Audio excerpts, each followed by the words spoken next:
حضرت امام حسین رضی اللہ تعالی عنہ کربلا کی طرف جانے کے لیے تیاری کر رہے ہیں، اپنے گھوڑے کو وہ تیار کر رہے ہیں۔ آپ کی بیٹی حضرت سکینہ نے دیکھا کہ ہمارے ابا جان کربلا کی طرف جانے والے ہیں، بچی کی عمر بہت چھوٹی ہے، اور آپ کی سکینہ جو امام حسین کی بیٹی ہیں، آپ کے ہاتھ کو پکڑ کر کے آپ کے سینے پہ سویا کرتی تھیں۔ اس بیٹی نے اس وقت اپنے ابو جان امام حسین سے کہا آپ کربلا کی طرف نہ جائیں، گھوڑے سے کہا یہ گھوڑے تو جانا چھوڑ دے، تو بیٹھ جا۔ مگر امام حسین نے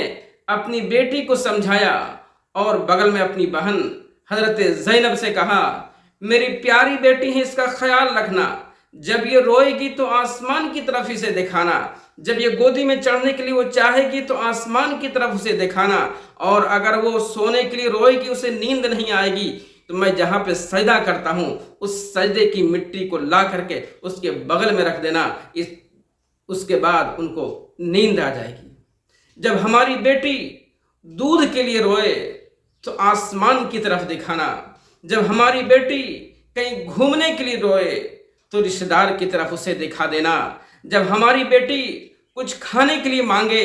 تو غریبوں کی طرف اسے دکھا دینا، اگر ہماری بیٹی بہت زیادہ مجھے یاد کرے تو ایک اللہ کی طرف اشارہ کر کے اسے دکھا دینا۔